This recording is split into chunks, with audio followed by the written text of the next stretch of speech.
curious to know more about you as you begin your role as the 11th president at Red Deer College. Tell us a bit about your previous work experiences. Sure, thanks, Robin. So, I'm an historian by training, so I did my research. Congratulations on the C.I. Can Award of Excellence as a student recipient. Incredible, absolutely incredible. And I think Robin's story speaks to the quality of graduates that Red Deer College has produced over its history. And that is a legacy that I have every intention of continuing. But to the hockey sweater for a second, PJ, I was never honored enough to be drafted in the NHL or anything. I wasn't talented enough, but I've got to tell you, my agent's going to call about my signing bonus here. Seriously. As the chair of the board so kindly and generously described my history and background, it's a bit embarrassing because I really don't like talking about myself. I've never considered my leadership to be about me.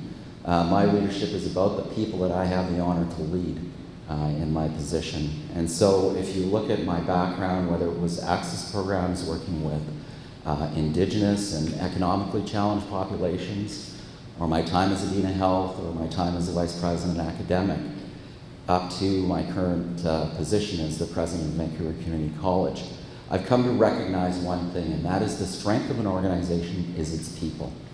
And one of the things that I was absolutely convinced by through the interviewing process here was the quality of people that work at Red Deer College and their commitment to the success of the institution. And we have some heavy lifting ahead, no question. But the challenge to deliver a university to a community that's been asking for this for 50 years, is it safe to say? That's a responsibility that I take very seriously. But what I know is this, that without the support and the trust of the people that work at the college, the support of our community and stakeholders, that dream is never going to become a reality. And so I will be speaking to many of you about how we all can pull in the same direction and ultimately accomplish this dream and make it a reality. So, I mean, I am so excited and so honored to be chosen to lead that process. Thank you. You have a profound range of education and experiences. So why did you choose Red Deer College as your next institution you want to lead? I really think it was this transition from college to university. I started my career in universities, and I think they certainly provide valuable education to students, but it's not the be-all and end-all. And then having had, about 15 years of experience in the college system, what I recognize is our students come to us from a variety of backgrounds, from a variety of careers, even from other post-secondary institutions, with one objective, and that is to get employed. And I think that is the value of colleges. And even as we transition to university, I know that your narrative is this, never forgetting where we came from. That is so critically important because this university needs to serve this community, these communities, and this region to provide an opportunity for the kids that were born and raised here to pursue their full post-secondary education goal at Red Deer. And hopefully that will keep them closer to home when they become employed. So all of my range of experience, I think, will help guide us to the best possible teaching university in Canada, never mind in the province of Alberta, because I've seen how that can sometimes go awry in my current province of British Columbia, where teaching universities have great challenges. I'm not underestimating the challenge here, but based on the people, based on the programs, based especially on the students that we have, I know we can be successful. Thank you. Leadership is important in all organizations, and I know you spoke about this just a few moments ago, but would you mind describing your leadership style and approach to guiding a post-secondary institution a little more in depth? Well, I'm a very difficult man to work with, as if you talk to my current employees, they'll tell you, seriously. I think the job of senior leaders, and particularly of a president, is to support the success of all of the leaders in the organization. And that's not necessarily management. It is all of the people that are working towards that common goal of providing the best quality education. So in my current role, we've invested heavily in leadership development for our rising stars, as I've described them.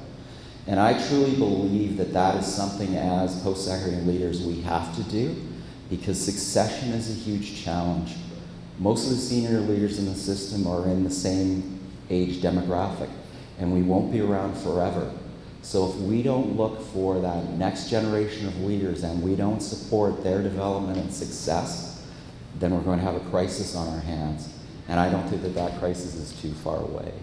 So I look at our deans and directors, I look at our department leaders, I look at our students and say, where's that next great leader for post-secondary education going to come from? And if I can play a part in their success, whether it's at Red Deer College or it's elsewhere in the post-secondary system, then we've really, I think, accomplished what is so vitally important to post-secondary education in this province and in this country. Red Deer College will go through significant changes and growth in the next few years. So what is your vision for the college during the next 5 years as you transition to become Red Deer University? That's a great question, and I think it's a question that's asked of all new leaders and presidents when they come into their positions. The first thing that I have to do is to get to know the organization, get to know the people. I know that there is a transition plan in place, and it is my intention to carry that out, but I need to know who we have here and who can do that heavy lifting, and how do we best get it accomplished. And that will require what we describe as management by walking around. So I have every intention of being as present as possible, not just within the college, but within the community. And you asked me about the choice of moving to Red Deer. I look at it as a significant gain in quality of life. Vancouver's a big city, and it has all of the advantages of big cities, but it also has the downsides of big cities.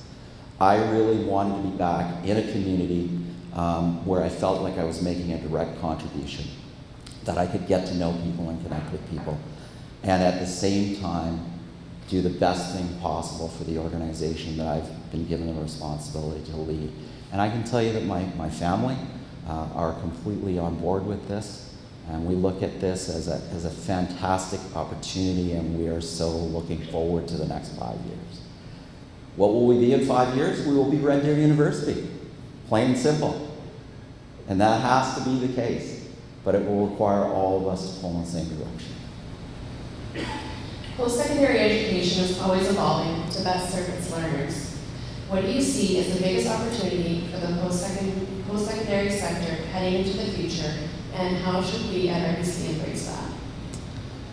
I think students are changing, and you know, I've said this to graduating classes from my previous institution over the last 3 years. In the lifetime of the average student graduating today, it's probably a minimum of 5 career changes. What that means is they have to be lifelong learners. But what that means for the institution is we've got to be prepared not only to graduate students, but to have programs in place to welcome them back and to retrain them and reposition them, because we know that's what the community needs. And I think more than ever, it's so important we're talking to our employers. What is it that you need in graduates? Obviously, we graduate students with strong technical skills, whether it's nursing, the program that you're in, or education, or a trades and apprenticeship.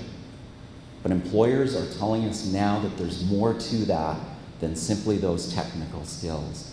There are skills around communication in the workplace, the ability to work in teams, what we're starting to call human skills as opposed to all the machine learning and artificial intelligence that's out there. So I think that that's the value add for us as well. The other side that we're focusing on more and more, I think, in post-secondary is entrepreneurship. So the business program, for example, how many of those students are going to be going out and starting their own businesses? How are we preparing them for that? But more importantly, we have students graduating across all of our programs that ultimately might be self-employed. So have we given them the skills that they need to succeed at that? So I think that those are the big questions we have to ask ourselves. And we have to ask ourselves about flexibility. How much more can we do online? What do classrooms actually look like? Because I think more and more, and this college impresses me around this, you have non-classroom spaces where students can collaborate. And that's so key to learning now, because all deference to Dustin and his faculty colleagues, a lot of the learning takes place outside of the classroom now, as much as it does inside the classroom. And I think that that's a great thing, and I think there are ways for our instructors to get engaged in that process. But it's really thinking about education in a totally different way. And I've called it in the past blowing up the box. We have to be as innovative and imaginative and creative as possible. And we have to give everybody in the organization the license to think that way, and then to find the resources to support them to do that great work. And it is great work.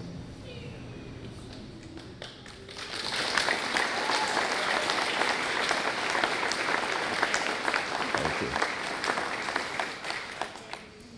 you. We will all get to know you better over the next several months and years. As we wrap up today, tell us about yourself personally, your family, interests, and whatever you feel comfortable sharing. So I'm a Japanese Canadian by background, a proud Japanese Canadian. My family originally immigrated to Canada to British Columbia, to Vancouver specifically. They were caught up in all of the turmoil during the Second World War and were relocated, first to the interior of British Columbia and then finally to Southern Ontario.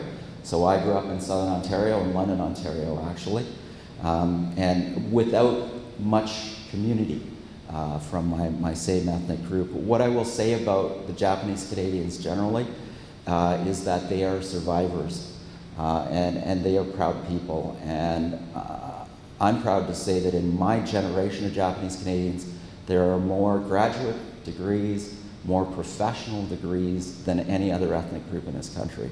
And so for my parents, it wasn't a matter of if I go to university, it was when I went to university. And I think that that's a way that we have to get all of our kids thinking now. I've got 3 children. Erin's my oldest. She's in the 4th year of her PhD program, University of Toronto. My younger daughter, Emily, is in the 2nd year of her Laboratory Sciences Technologist program. After completing 3 years of the BSc at University of Manitoba, she realized there was no job after that, so she went to college. And that's great. That's a success story. And my son, Ethan, just turned 19 on Friday, so he's legal in BC, which is a bit of a challenge. But having said that, he's entering his 2nd year of undergraduate at the University of Western Ontario. So all of our children have pursued post-secondary education because that is a value that my wife, Joanne, and I hold very, very dearly. Joanne's a retired school teacher. She was a kindergarten teacher for 25 years of her life. I asked her, do you want to go back to work when we moved to Alberta? I don't think so. So she will continue to be retired, but she's quite excited about moving to Red Deer. I said in my release, I think I'm an avid golfer. I'm not a great golfer, I'm an avid golfer. But I think I've lacked practice during my time at my current position. So knowing that the drive is not an hour and a half from work every day will likely give me some time to get out on the links a little bit more. I'm also a very dedicated hockey fan, but you heard where I grew up, so I root for the team with the big blue leaf on their jersey. Having said that, yes, I'm sure you'll be trying to convert me. But, you know, family has always come first for me, and so this move had to have the consent of every family member, despite the fact that the kids are probably not going to be living here very much. You know, we are so looking forward to this, and my wife's already picked out 15 properties she wants to see. We'll be back on the long weekend to do the house hunting thing. So, in a nutshell, that's kind of the personal side for me. And you'll see a lot of the professional side in our time working together at the college. Thank you. It sure has been a pleasure talking with you this morning, Dr. Nunoda. We look forward to collaborating with you as you prepare to begin your duties as Red Deer College's President and CEO on September 3rd. Thanks very much, Robin.